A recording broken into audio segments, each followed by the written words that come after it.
This channel does not promote any violent, harmful, or illegal activities. All content provided by this channel is meant for an educational purpose only.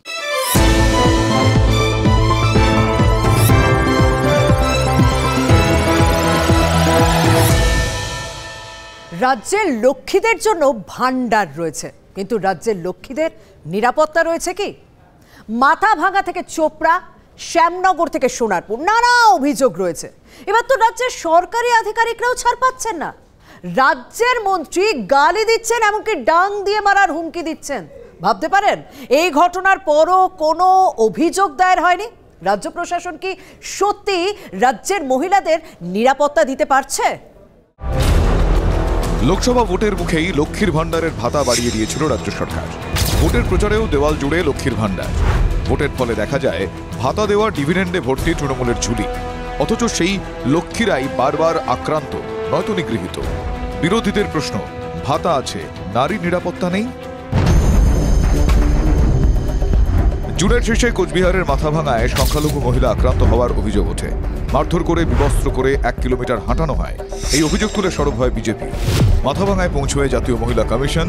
এর কদিন পরই একই ঘটনার ছায়া উত্তর 24 পরগনার শ্যামনগরে। বিজেপির মহিলা কর্মীকে বিবস্ত্র করে মার, ফাটিয়ে দেওয়া হয় মাথা।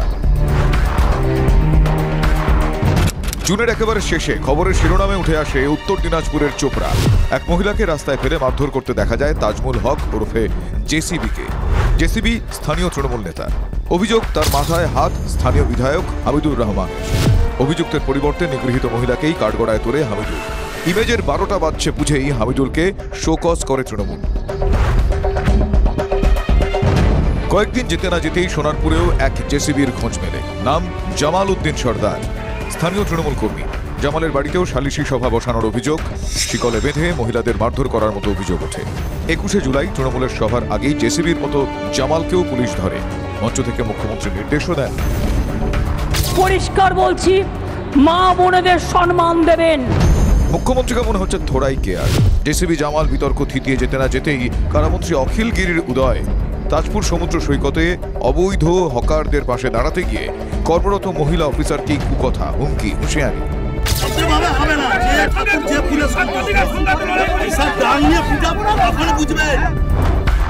একজন কর্তব্যরত সরকারি অফিসারের সঙ্গে এই ভাষা? একজন মহিলা অফিসারের সঙ্গে এই ভাষায় কথা বলা যায়? রাজ্যের একজন মন্ত্রীর মুখে এই ভাষা? তৃণমূলের মামুলি নেতা কর্মী থেকে মন্ত্রী কেউ বাদ যাচ্ছেন না। প্রশ্ন তাই একটাই, লক্ষ্মীদের ভাতা আছে, নিরাপত্তা নেই? মহিলা অফিসারকে উনি মারবেন, পিটাবেন, এখান থেকে যেতে পারবেন না, মানে আর কি বাকি থাকলো? একজন পুরুষ হয়ে যদি একজন মহিলাকে এই ধরনের কথা বলেন, এ তো শ্লীলতাহানির পর্যায়ে পড়ে। অ্যাকচুয়ালি তো মন্ত্রীর বিরুদ্ধে এফআইআর হওয়া উচিত।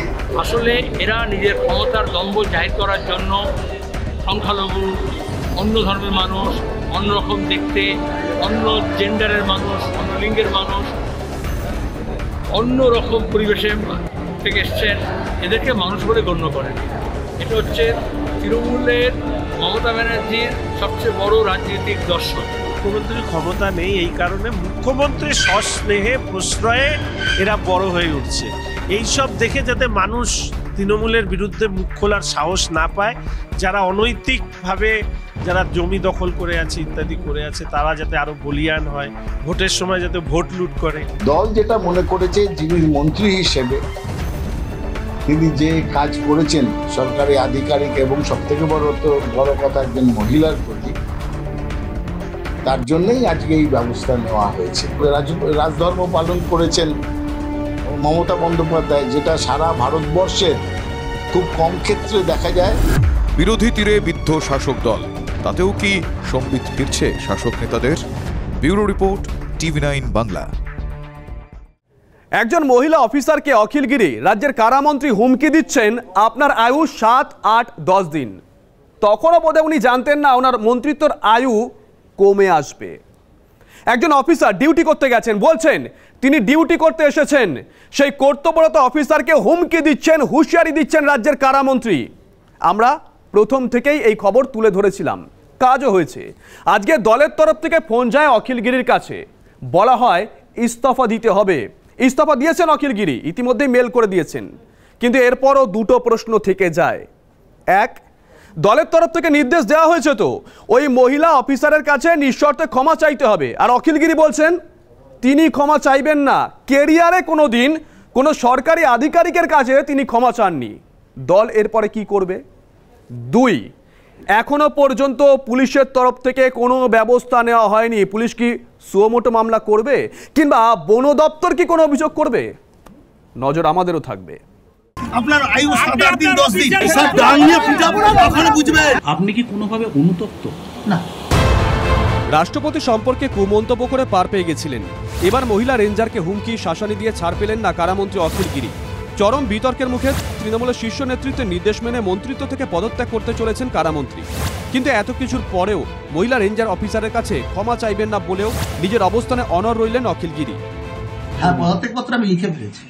পদত্যাগপত্র দল থেকে আসার পরে আমি লিখে ফেলেছি এবং সেটা আমি পদত্যাগ কালকেই মুখ্যমন্ত্রীর হাতে দিয়ে দেব। ক্ষমা চাওয়ার কোনো প্রশ্নই উঠে না। সূত্রের খবর, রেঞ্জ অফিসারকে হুমকি দেওয়ার ঘটনায় বিস্তর বিতর্কের পরে রবিবার দুপুরে কারামন্ত্রী অখিলগিরিকে ফোন করেন তৃণমূলের রাজ্য সভাপতি সুব্রত বক্সী। অখিলকে অবিলম্বে রেঞ্জ অফিসার মনীষা সাউয়ের কাছে নিঃশর্ত ক্ষমা চেয়ে মন্ত্রিত্ব থেকে পদত্যাগের নির্দেশ দেন তিনি। সূত্রের খবর, অখিল পদত্যাগ না করলে তাকে মন্ত্রিসভা থেকে বরখাস্ত করা হতে পারে বলেও বার্তা দেওয়া হয় তৃণমূলের পক্ষ থেকে। এর কিছুক্ষণ পরেই পদত্যাগের বিষয়টি সর্বসমক্ষে স্বীকার করে নেন অখিলগিরি। দল হয়তো ভেবেছে যে এটা দলের ভাবমূর্তি নষ্ট হচ্ছে, সরকারের ভাবমূর্তি নষ্ট হচ্ছে। যে কথাগুলো আমি উচ্চারণ করি সেই কথাগুলো পরবর্তীকালে মনে হয় বোধহয় না বললেই ভালো হয়, হয়তো আমার নিজের ভুল। মহিলা রেঞ্জারকে কি আপনি কোনোভাবে ফোন করে ক্ষমা কিছু চেয়েছিলেন বা তাকে সঙ্গে কথা বলবেন? আধিকারিকের কাছে ক্ষমা চাই না। আমার রাজনৈতিক জীবনে কোনদিন আধিকারিকের কাছে ক্ষমা চাই না এবং আমার ক্ষমা চাওয়ার কোনো প্রশ্নই উঠে না। দল বলেছে পদত্যাগ করেছেন, কিন্তু ওনার বিরুদ্ধে ব্যবস্থা হওয়া উচিত, আইনি ব্যবস্থা। উনি সরকারি আধিকারিককে কাজ করতে বাধা দিয়েছেন। বিতর্কের সূত্রপাত তাজপুর সমুদ্র সৈকতে বন দপ্তরের জমিতে জবরদখল উচ্ছেদকে কেন্দ্র করে। ঘটনাস্থলে পৌঁছে রেঞ্জার মনীষা সাউকে রীতিমতন শাসাতে দেখা যায় অখিলগিরিকে। আপনি সবাইকে নিয়ে চলুন, বেশি দিন থাকতে পারবেন না। আপনার আয়ু 7-8 দিন 10 দিন 25 ফুট আমরা নিলাম, এর ভিতরে যদি আপনি আসেন আপনি ফিরে যেতে পারবেন না। আমি আপনাকে ডাকি কথা বলবেন না, আপনি আমাকে ভদ্রভাবে হবে না। যে ঠাকুর যে ফুলের সব ডাল নিয়ে পিটাবো না, তখন বুঝবেন। অখিলগিরির এহেন মন্তব্যে চরম রুষ্ট মুখ্যমন্ত্রী।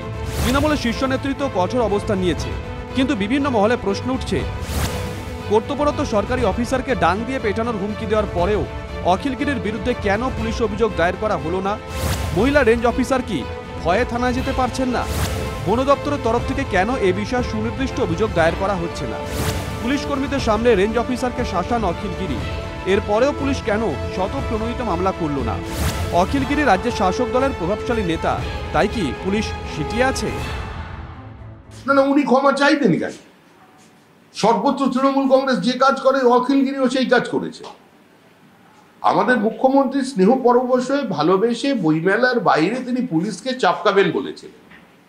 বিভিন্ন সময় বিভিন্ন জায়গায় বিডিও এসডিওটা থ্রেট করা হচ্ছে, লোয়ার জুডিশিয়ারির থ্রেট, বিচারপতিদের হুমকি দেওয়া হচ্ছে, তাদের পরিবারকে নিরাপত্তা নিয়ে তারা চিন্তিত হয়ে গেছে। মানুষ তো ভয়ের আবহে আছে, গোটা প্রশাসন তো ভয়ের আবহে আছে। সরকারি আধিকারিকরা, তাদের দিয়ে দেওয়া হচ্ছে না, প্রতারিত হচ্ছে তারা সর্বস্তরে। কেন অখিলগিরি ক্ষমা চাইবে? দলের সুপ্রিমো নির্দেশে দলের রাজ্য সভাপতি মাননীয় মন্ত্রীকে কিছু নির্দেশ দিয়েছেন। এবারে সেই নির্দেশ তিনি পালন করবেন কি না করবেন এবং তার পরবর্তী পদক্ষেপ কি হবে, সেটা আমাদের দলের সুপ্রিমো মাননীয় মমতা বন্দ্যোপাধ্যায় দলনেত্রী হিসেবে এবং প্রশাসনিক প্রধান মুখ্যমন্ত্রী হিসেবে সিদ্ধান্ত নেবেন। সোমবার রাজ্য বিধানসভার অধিবেশন। সোমবারই মুখ্যমন্ত্রীকে পদত্যাগপত্র পাঠাবেন অখিল, কিন্তু এই নিয়ে বিতর্ক চলছেই। প্রদীপ্ত ঘোষ ও কনিষ্ক মাইতির রিপোর্ট, TV9 বাংলা। বন দফতরের রেঞ্জারকে চমকে ধমকে বিতর্ক অস্বস্তি বাড়িয়েছেন অখিলগিরি, কিন্তু আরও একটা ক্ষেত্রে তিনি বিতর্ক বাঁধিয়েছেন। সেটা হলো এই ফরেস্ট অফিসারকে তিনি যখন প্রকাশ্যে ওই হুমকি দিচ্ছিলেন, সে সময় তিনি দুর্নীতি প্রসঙ্গ আনেন। তিনি বলেন দুর্নীতি, এই বন দফতরের দুর্নীতির বড় বিষয় তিনি জানেন, ফাঁস করে দেবেন, ফলে পাল্টা দিয়েছেন বনমন্ত্রী। আর এক্ষেত্রে এই গোটা বিষয়টা নিয়ে এবার প্রশ্ন উঠছে, আগামীকাল তাহলে কি বিধানসভায় কেঁচো খুঁড়তে গিয়ে কেউটে বেরিয়ে আসবে? সময় বলবে। আগে শঙ্করপুরে ফরেস্টের ল্যান্ডের উপরে দোতলা ঘর করেছে, ভাঙুন ওখানে। হ্যাঁ ভাঙুন, আগে ভাঙুন, তারপরে আসবেন এখানে। হ্যাঁ আমি বসাবো, বসিয়ে দিব আজকেই, আমি বসাবোই। আমার লোকেরা খেতে পাচ্ছে না, আপনি ল্যান্ড নিয়ে আপনি মাথায় তুলে নাচবেন। কর্তব্যরত মহিলা ফরেস্ট অফিসারের সঙ্গে প্রকাশ্যে দুর্ব্যবহার।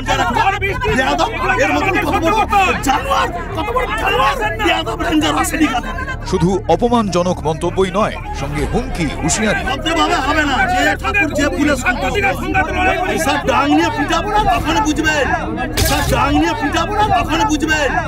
আপনার আয়ু 7-8 দিন 10 দিন এর ভিতরে যদি আপনি আসেন আপনি ফিরে যেতে পারবেন না, আমি আপনাকে মহিলা সরকারি অফিসারের সঙ্গে শনিবার অখিলগিরির এমন আচরণে রাজ্য রাজনীতি তোলপাড়। কিন্তু এখানে শেষ নয়। ফরেস্ট অফিসার মনীষা সাহুকে ধমক দিতে গিয়ে মন্ত্রী রামনগরের তৃণমূল বিধায়ক অখিলগিরির বিস্ফোরণ। আমি আপনাকে বলছি, কে বিড অফিসার আমি জানি ফরেস্টের কি কাজ হয়, কত বড় দুর্নীতি আমরা সব জানি। আমার জানি বিড অফিসারের বিরুদ্ধে কি আছে আমি জানি পাবলিকের, আমি কিন্তু ফাঁস করে দেবো সব বিধানসভা। আপনি আমাকে চিনেন না। ছিল বন দফতরের উচ্ছেদ অভিযানের বিরুদ্ধে প্রতিবাদ, সেখানেই কিনা দুর্নীতির অভিযোগ। বন দফতরে ঠিক কোন বেনিয়মের কথা বলতে চাইছেন বর্ষিয়ান নেতা? এখন গাছগুলো অকেজো হয়ে যায়, সরকারের ট্রেজারিতে টাকা ওরা সরকারি হিসাবে দেখায় না, অনেক রকম আছে। আগে যে বিট অফিসার ছিল শঙ্করপুরে, কত গাছ বিক্রি করে দিয়েছে। আমি যেখানে জানাবার কথা ঠিক জানিয়ে দেবো। বন দপ্তর দুর্নীতি হচ্ছে এখানকার যে প্রাকৃতিক দুর্যোগে যেসব গাছগুলো পড়ে যায়, ওরা সেগুলো অকশন না করে নিজেরা রাতের অন্ধকারে বিক্রি করে দেয়। এখানে গাছ লাগানো হয় না, তাহলে সেই গাছ লাগানোর টাকাগুলো কোথায় যায়? প্রত্যেক দোকানদার কাছ থেকে তারা পয়সা নিয়ে বসিয়েছিল। কত টাকা নেয়? 5,000 10,000। রেশন থেকে রাস্তা, শিক্ষা থেকে পুরসভা, তৃণমূল সরকারের আমলে একাধিক দুর্নীতির অভিযোগ প্রকাশ্যে এসেছে।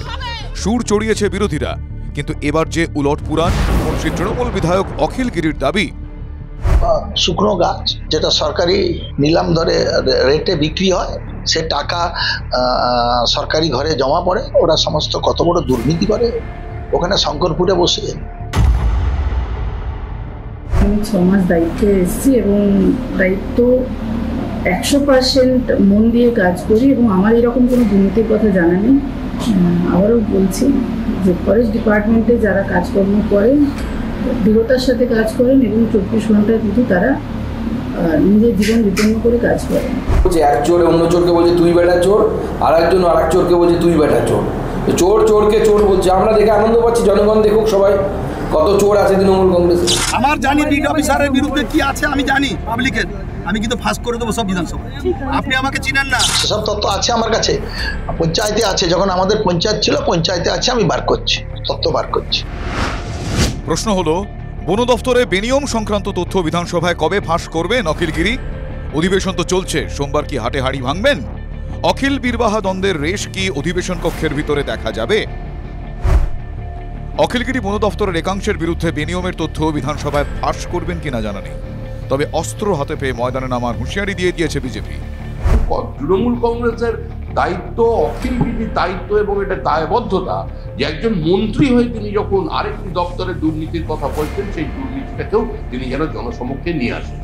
বীরবাহা হাসদা আমি দেখতে চাই, উনি একজন মহিলা, ওনারই লেডি অফিসারকে অপমান করেছে, জানোয়ার বলেছে, কি কি ডাং মেরে কি কি ভাষায় জীবনে শুনিয়ে এই সমস্ত।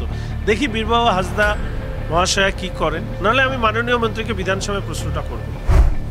সোমবার বিধানসভার দিকেই এখন রাজনৈতিক মহলের নজর। কনিষ্ক মাইতির রিপোর্ট, TV9 বাংলা। রেঞ্জারকে চমকে ডেঞ্জার জোনে রাজ্যের মন্ত্রী অখিলগিরি। মন্ত্রিত্ব খোয়াতে বসেছেন তিনি, কিন্তু শুধু কি অখিলগিরি, আর কেউ এরকম করছেন না। যেমন ধরুন হাবড়ার 2 নম্বর ব্লকের পঞ্চায়েত সমিতির সভাপতি, তিনি বিডিওকে বোতল ছুঁড়ে মেরেছেন, কিন্তু তার বিরুদ্ধে কোনো ব্যবস্থাই কি নেওয়া হবে না? তার নাম রতন দাস। এই রতন কি উত্তর 24 পরগনার রত্ন? আসলে উত্তর 24 পরগনার জেলা সভাধিপতি তিনি বলছেন রতন দাস তো এমন কিছুই করেননি। অখিলগিরির বেলায় যে শাস্তি দেওয়া হচ্ছে তা রতনের বেলা কেন নয়? তৃণমূল নেতা মানেই কি কেউ কেটা? রাজ্যে পরিবর্তনের পরপরই ভাঙড় কলেজে অধ্যাপিকাকে জগ ছুড়ে মেরেছিলেন আরাবুল ইসলাম। উত্তর 24 পরগনাতেও এক তাজা নেতার খোঁজ। হাবড়া 2 নম্বর ব্লক। বিডিও সুধাংশু শেখর সিংকে বোতল ছুড়ে মারেন তৃণমূলের পঞ্চায়েত সমিতির সভাপতি রতন দাস। কর্মরত সরকারি অফিসার নিগ্রহ, অথচ এখনো হাবড়া তৃণমূল নেতার বিরুদ্ধে কোনো ব্যবস্থা নেয়নি প্রশাসন। এখনো হাবড়া তৃণমূল নেতার বিরুদ্ধে ব্যবস্থা নেয়নি তৃণমূল। উল্টে প্রশ্রয়ের সুর উত্তর 24 পরগনা জেলা সভাধিপতির গলাতে। অনভিপ্রেত বলেও নারায়ণ গোস্বামীর মন্তব্য, সভাপতি পঞ্চায়েত সমিতি যে ঘটনাটা ঘটিয়েছে সেটা অত্যন্ত অনভিপ্রেত। ঘটনাটা না ঘটলেই ভালো হতো। আমি এই বিষয়টাকে খুব একটা বড় চোখে দেখছি না। থালা ঘটি বাটি এক জায়গায় থাকতে গেলে একটু খুটখাট হয়। সবাই যে সব জেনে বসে আছেন, সব আইন নির্বাচিত প্রতিনিধিরা জেনে বসে আছেন তা নয়। জনপ্রতিনিধি কেন, এই আইন তো প্রত্যেক আমজনতারই জানার কথা। কোনো আমজনতা এই ঘটনা ঘটালে কি পুলিশ প্রশাসন ছেড়ে কথা বলতো? শনিবারও নারায়ণ বলেছিলেন বড় কোনো ঘটনা নয়। দেখুন, এক পরিবার, মাথার উপরে ছাতার নাম মমতা বন্দ্যোপাধ্যায়, থালা ঘটি বাটির খুটখাট হয়, এটা আমরা খুব বড় করে দেখছি না। আর এটা খুব রেয়ার কেস। বাংলায় 341টা পঞ্চায়েত সমিতি আছে। বিডিওর দিকে অভিযোগের আঙুল তুলেছিলেন বারাসাতের সাংসদ কাকুলি ঘোষ দস্তিদারও। আমাকে জেলা শাসক কিন্তু নিজে বললেন যে বিডিও সম্বন্ধে অনেক অভিযোগ আছে, সুতরাং উনি যখন দেখছেন এটা ওনার কাছ থেকে জানতে হবে। তৃণমূল কি ব্যবস্থা নেবে? নারায়ণ যা বলছেন তা দীর্ঘসূত্রিতা ছাড়া আর কিছুই নয়। কাল পর্যন্ত আমাদের বিধানসভা অধিবেশন চলবে। এরপরে 6 তারিখে আমার জেলা পরিষদে অনেকগুলো মিটিং আছে। 7 তারিখই সম্ভবত আমি এলাকায় যাব। বিডিও সভাপতি আরো কর্মাধ্যক্ষদের নিয়ে আমি বসবো। ঠিকই আছে, তাহলে তার বিরুদ্ধে কি ব্যবস্থা নেবেন? আপনি অখিলগিরিকে বলবেন ক্ষমা চাইতে, আর না হলে অখিলগিরিকে বহিষ্কারের কথা বলবেন, আর ওখানে ঘটি বাটির গল্প বলবেন, তাহলে আরেকজন গেলার সাথে নিয়ে ঘুরতে শুরু করবেন। নারায়ণ গোস্বামী কি বলেছেন সেটা অন্য কথা, কিন্তু কোনো আধিকারিকের উপরে আমাদের দলের কোনো জনপ্রতিনিধি কোনোভাবে চড়াও হবে বা কোনো রকম বিষোদ্গার করবে বা বিরূপ আচরণ করবে, সেটা দল কখনো সমর্থন করে না। মহিলা ফরেস্ট রেঞ্জারের সঙ্গে দুর্ব্যবহার করে মন্ত্রিত্ব যেতে চলেছে কারামন্ত্রী অখিলগিরির, অথচ বিডিওকে বোতল ছুড়েও পঞ্চায়েত সমিতির সভাপতির গায়ে আঁচ লাগবে না। এক যাত্রায় পৃথক ফল হবেই বা কেন? দীপঙ্কর দাসের রিপোর্ট, TV9 বাংলা। সংক্রমণের নাম গণপিটুনি, যার ছোঁয়াচ বেড়েই চলেছে। মাথাভাঙায় মহিলা নির্যাতন নিয়ে তোলপাড় হয়েছিল, আর এখন কোচবিহারের তুফানগঞ্জে এক মহিলাকে খুঁটিতে বেঁধে মারধর করা হলো। আচ্ছা, কড়া আইন আনা হয়েছে, তারপরেও কেন এই গণপিটুনির ঘটনায় কোনো লাগাম পড়ানো যাচ্ছে না? কেন এই ঘটনা উত্তরোত্তর বৃদ্ধি পাচ্ছে? শোরগোল ফেলা আরও একটা ভাইরাল ভিডিও, আবারও কোচবিহার।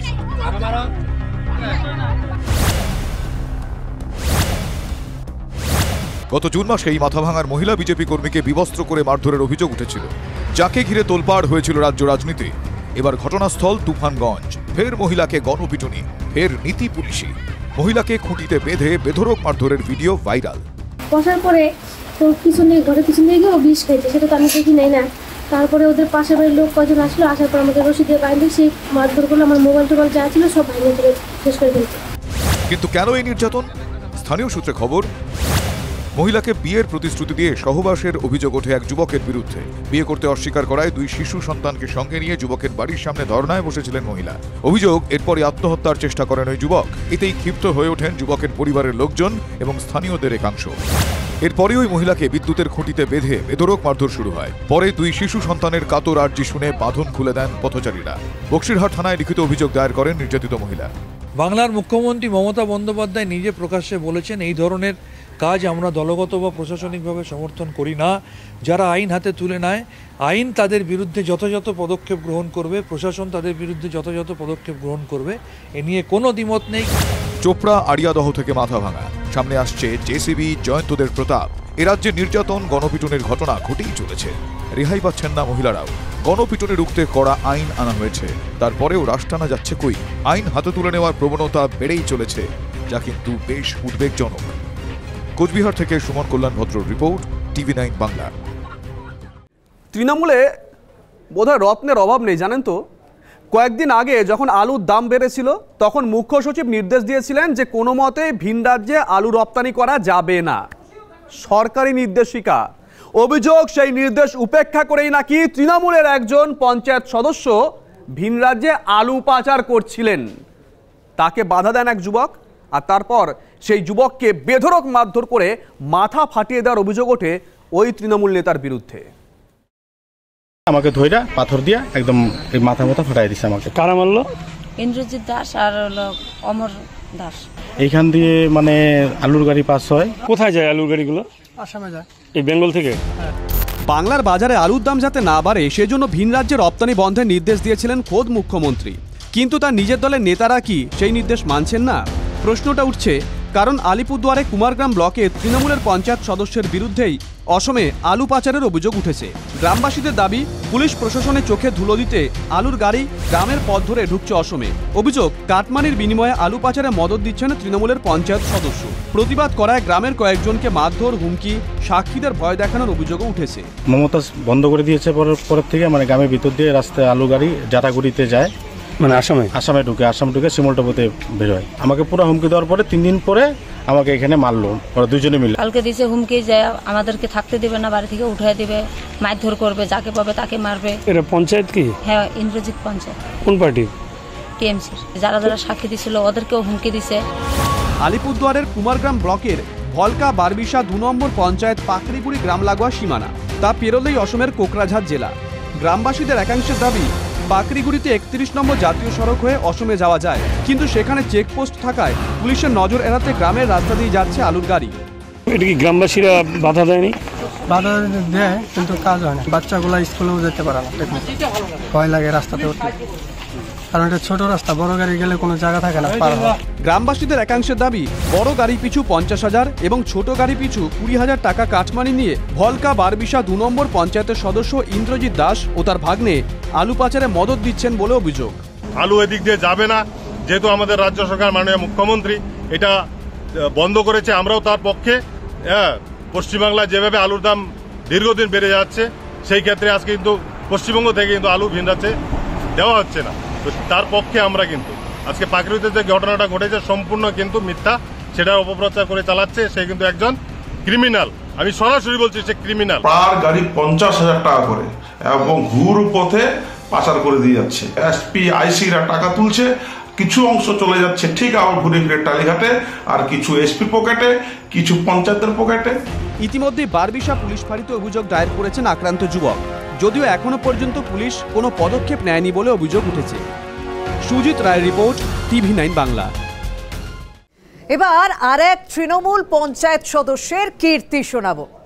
আমরা জানি অনুব্রত মণ্ডল গত 2 বছর ধরে গরু পাচার মামলায় জেলে রয়েছেন, কিন্তু তারপরও গরু পাচার থামেনি, কারণ এক তৃণমূলের পঞ্চায়েত সদস্যের বিরুদ্ধে গরু পাচারের অভিযোগ উঠছে বাংলাদেশে।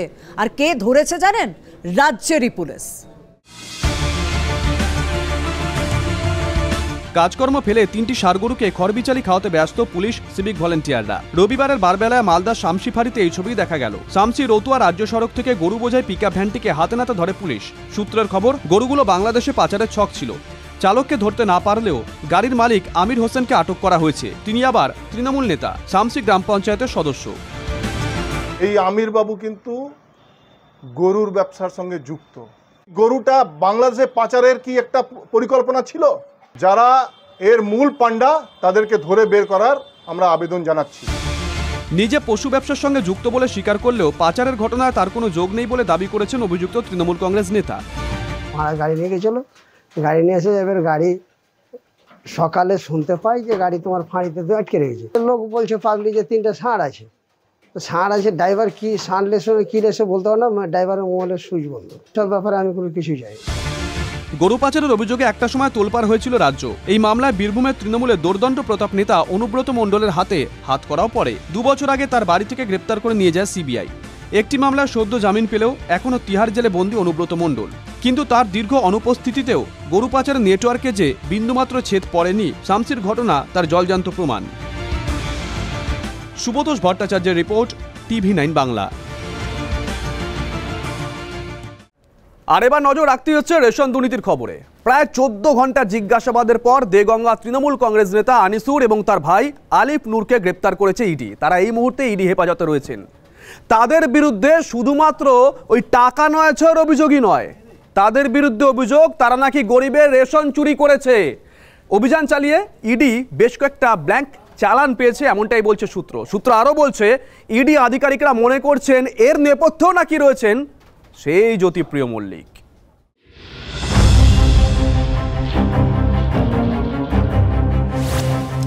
সময় যত গড়াচ্ছে পেঁয়াজের খোসার মতো খুলছে রেশন দুর্নীতির এক একটা অধ্যায়।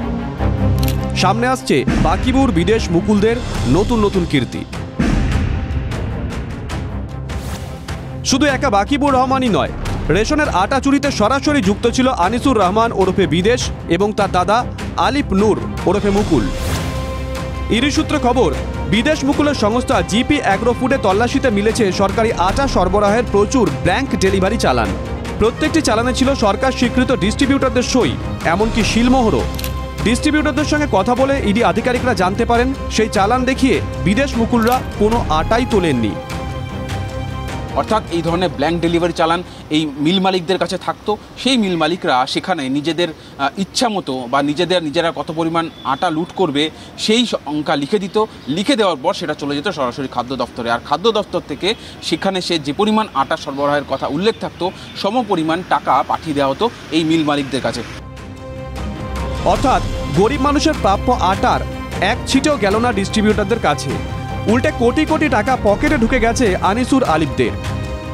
তাই এখনো পর্যন্ত খালি গরু মোষের খাবার খেয়ে নিয়েছে এই খবরটা লালুর মতো পাওয়া যায়নি, ওখানেও আশীর্বাদ নিয়ে এসেছে, ভবিষ্যতে ওটাও শুনতে পাবেন। সর্বস্তরে তৃণমূল থাবা বসিয়েছে, তবে এটা ওই কী বললেন মুকুল বকুল এরাই সমস্ত এত বড় কাণ্ড ঘটিয়েছে এটা মনে করবার কোনো কারণ নেই। অনুমোদন ছাড়া সরকারের নজরে থাকা মানে আশীর্বাদ ছাড়া এত বড় প্রাতিষ্ঠানিক দুর্নীতিকে এক দশকের বেশি সময় ধরে টেনে নিয়ে যাওয়া যায় না। দেখুন, মুকুল বলুন বা বিদেশ বলুন বা বাকিগুর বলুন, এরা সবাই তো বামফ্রন্টের আমলের প্রোডাক্ট। সিপিএমের আমলে এদের জন্ম, এদের দুর্নীতিতে হাতে খড়ি হয়েছিল। বরঞ্চ আপনি বলতে পারেন তৃণমূল কংগ্রেস রাজধর্ম পালন করে বলে তৃণমূলের সাথে যোগসাজশ থাকা সত্ত্বেও এদের বিরুদ্ধে কোনো অভিযোগ সাবস্টেন্সিয়াল এভিডেন্স থাকলে দল এবং প্রশাসন এদের বিরুদ্ধে ব্যবস্থা নেয়। কিন্তু পাশাপাশি এই তদন্তকারী সংস্থার নিরপেক্ষতা, সততা এবং কম্পিটেন্স নিয়ে দেশের প্রত্যেকটা মানুষের মনে প্রশ্ন আছে। আমরা চাই নিরপেক্ষ তদন্ত হোক, দ্রুততার সাথে তদন্ত শেষ হোক, দোষীরা চিহ্নিত হোক এবং শাস্তি পাক। ইডি সূত্রে খবর, আটা চুরির গোটা চক্রটা চালাতে সাহায্য করেছেন প্রাক্তন খাদ্যমন্ত্রী জ্যোতিপ্রিয় মল্লিক, কারণ তার কাছে বারবার এই ধরনের তথ্য যাওয়ার পরেও কোনো পদক্ষেপ করেননি তিনি। ইডির অনুমান, বিদেশ মুকুলদের মতন আরও অনেক মিল মালিক রাজ্যে ছড়িয়ে আছেন যারা এইভাবে ব্যাংক চালানের মাধ্যমে আটা চুরি করেছেন। ইডি ইতিমধ্যেই জানিয়েছে যে 10,000 কোটি টাকার বেশি এইভাবে রেশনের খাদ্য সামগ্রী চুরি করে লুট করা হয়েছে। কিন্তু সেই টাকা কোথায় গেল সেটাই এখন তদন্তকারীরা খুঁজছেন, এবং সেই সূত্রেই এই মুকুল এবং বিদেশকে গ্রেফতার করা হয়েছে। তাদের সামনে এই সমস্ত নথি রেখে জেরা করে তদন্তের একেবারে শিখরে পৌঁছতে চাইছেন এনফোর্সমেন্ট ডিরেক্টরেটের অফিসাররা। ক্যামেরা দেবব্রতের সঙ্গে সুজয়, TV9 বাংলা, কলকাতা। রেশন থেকে বা শিক্ষা দুর্নীতিতে চলে আসি। একই শূন্য পদে একাধিক নিয়োগপত্র, প্রথম থেকে তো হিসাব মিলছিল না। মধ্যশিক্ষা পর্ষদ অবশেষে সুপ্রিম কোর্টে জানিয়ে দিল তাদের কাছে সঠিক শূন্য পদের হিসাবই ছিল না, যেটাই মূলত বিভ্রান্তির কারণ। তাহলে কি শীর্ষ আদালতে কোট আনকোট ভুলের দায় স্বীকার করে নিল পর্ষদ? এই প্রশ্নই উঠছে। প্রধান বিচারপতি DY চন্দ্রচূড়ের ডিভিশন বেঞ্চে মঙ্গলবারই এসএসসির চাকরি বাতিল মামলার শুনানি। তার আগে শনিবার সুপ্রিম কোর্টে 6 পাতার রিপোর্ট জমা দিল মধ্যশিক্ষা পর্ষদ। শূন্য পদের সঠিক হিসেব তাদের কাছে ছিল না। শনিবারই শীর্ষ আদালতের মধ্যশিক্ষা পর্ষদের লিখিত বক্তব্য জমা পড়েছে। কিন্তু নিজেদের এই ভুল ধরতে এত সময় কেন নিল পর্ষদ? নাকি এসএসসির সুপারিশের সঙ্গে তাদের দেওয়া নিয়োগপত্রের হিসেব মেলাতেই এখন পর্ষদকে এই যুক্তি খাড়া করতে হচ্ছে? বাংলার শিক্ষক নিয়োগে দুর্নীতির অভিযোগে মামলা চলছে কলকাতা হাইকোর্ট এবং সুপ্রিম কোর্টে, এবং সেই মামলার ক্ষেত্রে বারবার নিজেদের স্ট্যান্ড পয়েন্ট পরিবর্তন করেছে এসএসসি, এমনটাই অভিযোগ ছিল। গতকাল লিখিতভাবে সুপ্রিম কোর্টে মধ্যশিক্ষা পর্ষদ জানিয়েছে যে এই যে নিয়োগ এবং সুপারিশের মধ্যে যে গরমিল, তার কারণ হচ্ছে নিজেদের মধ্যে বোঝাপড়া না থাকা। মধ্যশিক্ষা পর্ষদের রিপোর্ট অনুযায়ী মোট 25,844 জনকে চাকরি দেওয়া হয়েছিল, যার মধ্যে নবম দশমে 13,056 জন, একাদশ দ্বাদশে সহকারী শিক্ষক পদে চাকরি দেওয়া হয়েছিল 5,757 জনকে। এছাড়াও গ্রুপ ডি ও গ্রুপ সি পদে চাকরি পেয়েছেন যথাক্রমে 4,547 ও 2,484 জন। পর্ষদের স্পষ্ট বক্তব্য, কোনো অতিরিক্ত নিয়োগই তারা দেয়নি। তবে শূন্য পদ নিয়ে যে বিভ্রান্তির কথা তারা বলছে তা আদৌ ধোপে টিকবে? দেখুন, ওরা নতুন করে নতুন যুক্তি সুপ্রিম কোর্টে খাড়া করলে তো হবে না। স্কুল সার্ভিস কমিশনের সুপারিশের বাইরে গিয়ে নিয়োগপত্র দিয়েছেন, এর তথ্য তো আছে। সেই জায়গায় দাঁড়িয়ে ওরা নিজেদের বাঁচাবার জন্য অনেক যুক্তি খাড়া করতে পারে, তো সেটা গ্রহণযোগ্য হবে বলে মনে হয় না। এই তথ্য যারা দিচ্ছেন তারা পরিস্থিতির বাধ্যবাধকতা দিতে বাধ্য হচ্ছেন, কারণ তাদের নিরাপত্তা আছে, তাদের পরিবার নিরাপত্তাহীনতায় ভুগছে। টিউটর স্টেটমেন্ট, তারা এটা দিচ্ছেন। আজকে হাজার হাজার ছেলে মেয়ে রাস্তায় বসে আছে, তাদের জীবন থেকে 8 বছর চুরি হয়ে গেল, আত্মহত্যা করেছে প্রচুর। এই সময়কালে সবথেকে লজ্জাজনক হচ্ছে যে একটা ভাইস চ্যান্সেলর উত্তরবঙ্গ বিশ্ববিদ্যালয়ের সে জেল খাটছে এই পরীক্ষা দুর্নীতির কারণে। ফলে সামগ্রিক সিস্টেমটা দুর্নীতিগ্রস্ত, এর সাথে মন্ত্রী আমলা থেকে একেবারে নিচের স্তরে কেরানিরা। পর্ষদ বা এসএসসির যা ভূমিকা, তাতে যোগ্য শিক্ষকদের আদৌ সুরাহা হবে তো, নাকি ঢাকি সমেত বিসর্জনই দেওয়া হবে? সুমন ও শ্রাবন্তীর রিপোর্ট, TV9 বাংলা। জেল থেকে মুক্তি পেয়েও রেহাই নেই জীবন কৃষ্ণর। নবম, দশম, একাদশ, দ্বাদশ শ্রেণীর নিয়োগ দুর্নীতি মামলায় তাকে এবার তলব করলো ইডি। এই জীবন কৃষ্ণকে নিশ্চয়ই আপনাদের মনে আছে, যিনি তার মোবাইল ফোন পুকুরে ছুঁড়ে ফেলে দিয়েছিলেন। হ্যাঁ, তাকেই মানে বড়োয়ার তৃণমূল বিধায়ক জীবন কৃষ্ণকে আগামীকাল সিজিও কমপ্লেক্সে হাজিরা দিতে বলা হয়েছে। ফলে এখন বিষয়টা নিয়ে আরও একবার প্রশ্ন উঠছে। আর প্রসঙ্গত উল্লেখ্য, এ নিয়ে কেন্দ্রীয় এজেন্সি 2বার তাকে ডাকলো। 3 মাসও হয়নি জেল খেটে বেরিয়েছেন। নিয়োগ দুর্নীতি মামলায় জীবনকে নিয়ে ফের টানাটানি শুরু করে দিল কেন্দ্রীয় এজেন্সি। টানা 72 ঘন্টা ম্যারাথন জেরার পর গত বছর 17 এপ্রিল কান্দির বাড়ি থেকে জীবন কৃষ্ণ সাহাকে গ্রেফতার করেছিল সিবিআই। 13 মাস জেল খাটার পর গত 14 মে মুর্শিদাবাদের বড়োয়ার তৃণমূল বিধায়কের জামিন মঞ্জুর করে সুপ্রিম কোর্ট। 3 মাস কাটতে না কাটতে আবারও এজেন্সির রেডারে ঢুকে পড়লেন জীবন কৃষ্ণ। জিজ্ঞাসাবাদের জন্য সোমবার সকালে তাকে সিজিও কমপ্লেক্সে হাজির হতে বলেছে এনফোর্সমেন্ট ডিরেক্টরেট।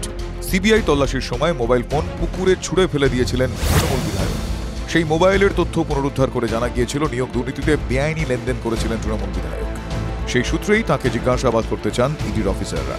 ইডি সূত্রে খবর যে জীবন কৃষ্ণ সাহার বিরুদ্ধে প্রচুর তথ্য প্রমাণ রয়েছে তাদের কাছে। তার কারণ এই নিয়োগের ক্ষেত্রে বহু চাকরি প্রার্থীর থেকে তিনি টাকা নিয়েছিলেন, যাদের চাকরি হয়নি তারা যখন টাকা ফেরত চান সেই টাকা ফেরত তো তিনি দেননি, উল্টে তাদেরকে হুমকি দিয়েছেন। এবং এই ক্ষেত্রে প্রসিডস অফ ক্রাইম অর্থাৎ এই দুর্নীতির টাকা কোথায় গেল সেটাই তারা খুঁজতে চায়। এগুলো দেখতে দেখতে মানুষ ক্লান্ত, মানুষের এখনো আদালতের উপরে ভরসা আছে, কেন্দ্রীয় তদন্তকারী সংস্থার উপরে আস্থা আছে, কিন্তু কতদিন মানুষ আর কাঁটা বেছে ছোট মাছ খাবে? কতদিন মানুষ কাকুর কণ্ঠস্বর নিয়ে আলোচনা করবে? মানুষ তো জেঠুকে খুঁজছে, তাকে নিয়ে আসুন সামনে। যাদের অনুমোদনে, যাদের অনুপ্রেরণায় এই প্রাতিষ্ঠানিক দুর্নীতিকে এত বছর ধরে টেনে নিয়ে যাওয়া হলো, তারা কবে আসবে? যদিও কেন্দ্রীয় এজেন্সির বিরুদ্ধে তদন্তে পক্ষপাতিত্বের অভিযোগ আনতে ছাড়েনি তৃণমূল কংগ্রেস। বলছি 1956 সালে তৈরি হওয়া ইডি এই মুহূর্তে ভারতবর্ষের কেন্দ্রের শাসক দলের অন্যতম বিশ্বস্ত শাখা সংগঠন। সেই কারণে বিরোধী শাসিত রাজ্যগুলোতে ইডিকে ব্যবহার করা হয়। নির্বাচন আচরণবিধি শুরু হয়ে যাওয়ার পরে রাজ্যের মুখ্যমন্ত্রীকে অ্যারেস্ট করা হয়। অন্যদিকে এই নিয়োগ দুর্নীতিকাণ্ডের যিনি মিডলম্যান প্রসন্ন রায়, যিনি জেল খেটে জামিনে বেরিয়ে আবার জেলে গেছেন, তার বাড়িতে যখন বিজেপির নেতার কোটি টাকার প্রপার্টির দলিল পাওয়া যায়, তার বিরুদ্ধে কিন্তু ইডি কোনো কথা বলে না। এটাই প্রমাণ করে ইডি রাজনৈতিক উদ্দেশ্যে ব্যবহৃত হচ্ছে তৃণমূলকে বদনাম করার জন্য। এর আগে এই মামলাতেই জীবন কৃষ্ণ সাহার স্ত্রীকে সিজিওতে ডেকে পাঠিয়ে জিজ্ঞাসাবাদ করেছিল ইডি। বেশ কয়েকজন সাক্ষীর সঙ্গেও কথা বলেন তদন্তকারীরা। সেই সাক্ষীদের থেকে জিজ্ঞাসাবাদ করার পর জীবন কৃষ্ণের বিরুদ্ধে যে তথ্য প্রমাণ এসছে তার ভিত্তিতেই তাকে তলব করা হয়েছে। এখন দেখার তার সোমবার জীবন কৃষ্ণ সাহা হাজিরা দেন কিনা। ক্যামেরা দেবব্রতের সঙ্গে সুজয়, TV9 বাংলা, কলকাতা। ফি বছর বর্ষা, জলমগ্ন পরিস্থিতি আর ফি বছরের সেই একই অভিযোগ, সেই দোষারোপের পালা শুরু হয়ে যায়। পাঞ্চেত মাইথন থেকে জল ছাড়া শুরু করেছে মুখ্যমন্ত্রীর মুখে ম্যানমেড বন্যা, ম্যানমেড ডিজাস্টার, এই সমস্ত তথ্য আমরা ফি বছর শুনি ঠিক এই সময় যখন আমাদের রাজ্যের বিস্তীর্ণ অংশ জলমগ্ন হয়ে পড়ে। আর এই পাঞ্চেত মাইথন থেকে জলাধার থেকে বেশি জল ছাড়ার কারণে ডিভিসি দিকে আঙুল তোলেন রাজ্যের মুখ্যমন্ত্রী। অন্যদিকে রাজ্যের মুখ্যমন্ত্রী মমতা বন্দ্যোপাধ্যায় ফোন করেছেন ঝাড়খণ্ডের মুখ্যমন্ত্রী হেমন্ত সোরেনকে। তেনুঘাট থেকে বেশি জল ছাড়া হয়েছে আর সেই কারণে একটা প্লাবনের আশঙ্কা করা হচ্ছে। কিন্তু একটা বিষয় আছে দেখার মতো, আপনারা খেয়াল করেছেন কি? ডিভিসিকে যে ভাষায় বিধে থাকেন রাজ্যের মুখ্যমন্ত্রী মমতা বন্দ্যোপাধ্যায়, হেমন্ত সোরেনের ক্ষেত্রে কিন্তু খানিকটা সুর নরম। ইঙ্গিতটা বুঝতে পারছেন? কোথাও কি ইন্ডিজোটের শরিক বলেই হেমন্তে নরম মমতা বন্দ্যোপাধ্যায়? এলাকার সকল জনগণকে অবগত করা যাইতেছে যে নিম্নচাপের প্রভাবে অতিবৃষ্টির ফলে দামোদর নদীতে 1 লক্ষ কিউসেক জল ছাড়া হচ্ছে। ডিভিসির জলে হঠাৎ করে জল ছেড়ে দেয়, ফলে দুর্গাপুর থেকে শুরু করে বীরভূম অনেকটাই ভাসে। ডিভিসির জল কতটা ছাড়বে, কি ছাড়বে, এটা আমাকে প্রতিদিন রিপোর্ট দিতে হবে এবং ইনফরমেশন দিয়ে কনসাল্ট করে তবেই আমরা অ্যালাউ করব। একথা প্রতি বছরই বলেন বাংলার মুখ্যমন্ত্রী। এবার ঝেঁপে বৃষ্টি নামার আগেই ডিভিসিকে চাঁদমারি করেছিলেন মমতা বন্দ্যোপাধ্যায়। নিম্নচাপের বৃষ্টির পর বন্যা সতর্কতা জারি করে ডিভিসি জল ছাড়তেই ফের নবান্নের তোপে দামোদর ভ্যালি কর্পোরেশন। রাজ্যকে না জানিয়ে জল ছাড়ছে ডিভিসি। শনিবার এই অভিযোগ তুলে সরব হয়েছে রাজ্য প্রশাসন। জানিয়ে জল ছাড়তে হবে ডিভিসিকে জানিয়েও দেন রাজ্যের মুখ্য সচিব।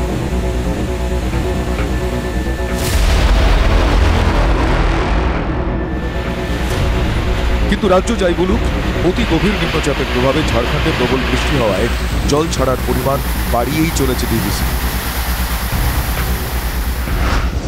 ডিভিসির জলে বিপদ। শুক্রবার রাতে বন্যা সতর্কতা জারি করে জল ছাড়া শুরু। প্রথমে 24,000 কিউসেক হারে জল ছাড়া শুরু হয়। শনিবার সকালে 48,000 কিউসেক হারে জল ছাড়া হচ্ছিল। শনিবার বিকেলে 75,000 কিউসেক হারে জল ছাড়া হয়। রবিবার সকাল থেকে 1,20,000 কিউসেক হারে জল ছাড়া হচ্ছে। রাজ্যের সেচ দপ্তর জানিয়েছে শনিবার তেনুঘাট বাঁধ 1,20,000 কিউসেক হারে জল ছাড়ে। তাই ডিভিসিকেও জল ছাড়ার পরিমাণ বাড়াতে হয়। রবিবার বৃষ্টি কমে আসায় 55,000 কিউসেক হারে জল ছাড়ছে তেনুঘাট। তাই সেচ দপ্তরের আশা ডিভিসিও জল ছাড়ার পরিমাণ কমাবে। কিন্তু সন্ধে পর্যন্ত জল ছাড়ার পরিমাণ ডিভিসি কমায়নি। ফলে দুর্গাপুর ব্যারেজে জল বেরোনোর পরিমাণও কমেনি। ফলে হাওড়ার আমতা, উদয়নারায়ণপুর, হুগলির খানাকুল, আরামবাগ, পূর্ব বর্ধমানের জামালপুরের মতো নিম্ন দামোদর এলাকার পরিস্থিতি আরও খারাপ হওয়ার আশঙ্কা। মুখ্যমন্ত্রী আগে নিজের দপ্তরের খোঁজখবর রাখুক, তারপরে বড় বড় কথা বলুন। তিনি নিজেই জানেন না যে ডিভিসি সেচ দপ্তরের সাথে কথা বলেই 1 লক্ষ কিউসেক জল ছেড়েছে। আর যদি জল না ছাড়বে, ওপরে বর্ষা হচ্ছে, তাহলে কি বাঁধ ভেঙে যেতে চায়? একটা লোক জীবনে 17 বার হেরেছে। গিনিস ওয়ার্ল্ড বুকে তার নাম রয়ে গেছে যে আমার হারার জন্য তার নাম রয়েছে। কোনোদিন কোনো কাজ যেতেন, তার কি কথার উত্তর দেবো বলুন? ওর কোনো দাম আছে না মূল্য আছে? ডিভিসি নিয়ে তো চিরকালই এই অন্যায়টা আমাদের ওপর করে, পশ্চিমবাংলার ওপর, বাংলার ওপর। এই সোরেনকে ফোন মুখ্যমন্ত্রীর। ঝাড়খণ্ডের আওতাধীন তেনুঘাট থেকে আচমকা জল ছাড়ায় পরিস্থিতি খারাপ হয়ে উঠেছে। এই অভিযোগ তুলে ঝাড়খণ্ডের মুখ্যমন্ত্রীকে ফোন করেন মুখ্যমন্ত্রী মমতা বন্দ্যোপাধ্যায়। বিষয়টি দেখার জন্য হেমন্ত সোরেনকে অনুরোধ করেন মমতা। ফের তাঁর মুখে ম্যানমেড বন্যা তত্ত্ব। ডিভিসি নিয়েও বিজেপি তৃণমূল দরজা চরমে। বন্যা নিয়েও তর্কের বন্যা। বানভাসীদের কথা কি কেউ ভাববেন না?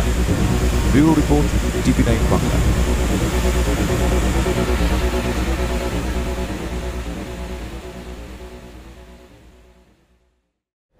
হাওড়া, হুগলি, পূর্ব বর্ধমান, এই জেলার নামগুলো আলাদা হলেও দুর্ভোগের ছবিটা একই। নিম্নচাপের জেরে যে বৃষ্টি, সেই বৃষ্টিতে চারিদিকে দুর্ভোগের ছবি দেখতে পাওয়া যাচ্ছে। ডিভিসি জল ছাড়ায় বিপদ আরও বেড়েইছে, একথা বলার অপেক্ষা রাখে না। ফসলের ক্ষতি হয়েছে, সেতু ভেঙে গিয়েছে, ফলে যোগাযোগ বিচ্ছিন্ন হয়ে গিয়েছে। টানা কয়েকদিনের বৃষ্টিতে টইটম্বু নদী নালা, তার মধ্যে বিভিন্ন জলাধার থেকে জল ছাড়ায় পরিস্থিতি আরও ঘোরালো হয়ে উঠেছে। বন্যা সতর্কতা জারি করে শুক্রবার রাত থেকে জল ছাড়া শুরু করে ডিভিসি। শনি ও রবিবার জল ছাড়ার পরিমাণ বাড়ায় ডিভিসি। জলমগ্ন হতে পারে নিম্ন দামোদরের তীরবর্তী এলাকাগুলো।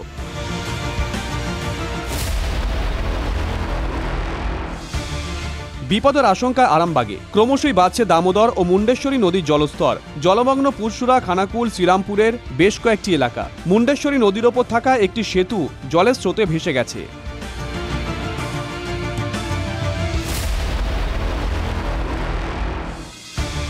বর্ষায় রূপনারায়ণের রুদ্ররূপ। দোসর ডিভিসি ছাড়া জল। ক্রমশই খানাকুলের নদী এবং খালগুলো ফুলে ফেপে উঠছে। বন্যার আতঙ্কে কাটা খানাকুল। হুগলি, হাওড়া ও পশ্চিম মেদিনীপুরের সংযোগকারী দুটি বাঁশের সেতু জলের তোরে ভেসে গেছে।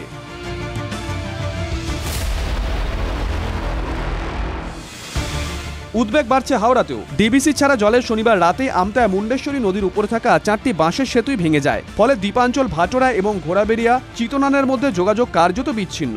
নৌকার ব্যবস্থা করেছে প্রশাসন, ঝুঁকি নিয়েই পারাবার করছে মানুষজন। পরিস্থিতি খতিয়ে দেখতে কুলিয়ায় আসেন আমতার বিধায়ক সুকান্ত পাল।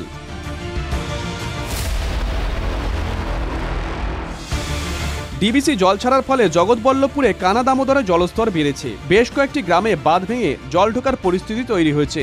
যদুপুর ও বাকুল এলাকায় একমাত্র যাতায়াতের রাস্তার ওপর দিয়ে বইছে জল। স্থানীয় বাসিন্দারা বালির বস্তা ও গাছের গুঁড়ি দিয়ে সেই বাঁধ মেরামতির কাজ শুরু করেছে।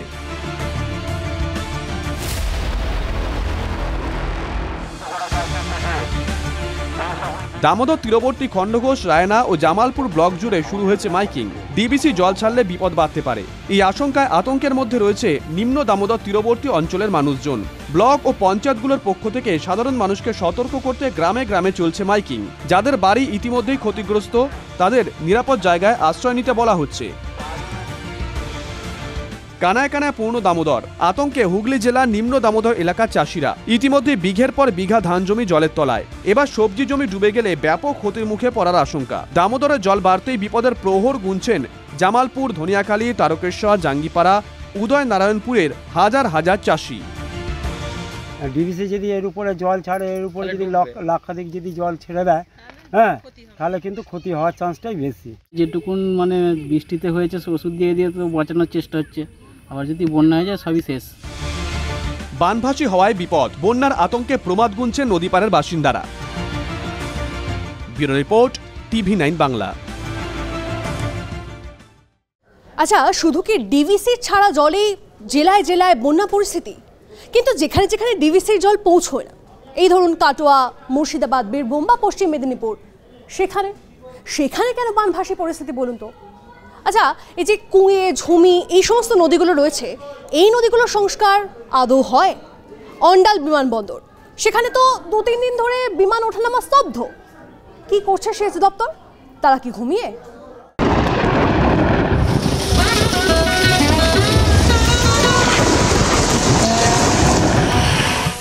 লাগাতার বৃষ্টি, ভাসছে দক্ষিণবঙ্গের একাধিক জেলার বিস্তীর্ণ এলাকা। রাজ্য সরকারের অভিযোগ, ডিবিসির জলে পরিস্থিতি আরো ঘোরালো হচ্ছে। কিন্তু যেখানে ডিবিসির জল পৌঁছবে না, সেখানেও তো বিপর্যস্ত জনজীবন।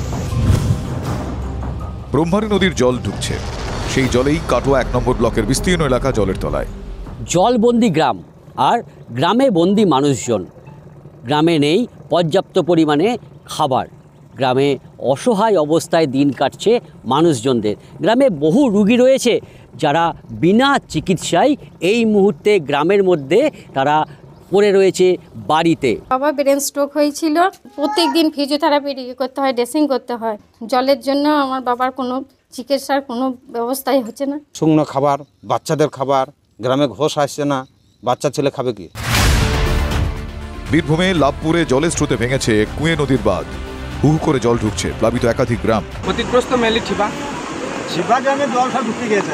আরো কোনো গ্রাম আছে ক্ষতিগ্রস্ত? আরো গ্রাম আছে আশেপাশে, দত্তবগদুর, বাগা, ভাটরা, কাজীপাড়া, একটা অংশ ওদেরও ক্ষতি হবে। মেদিনীপুরের ঘাটালে ঝুমি নদীর জলস্তর কমলেও বাড়ছে শিলাবতীর জল।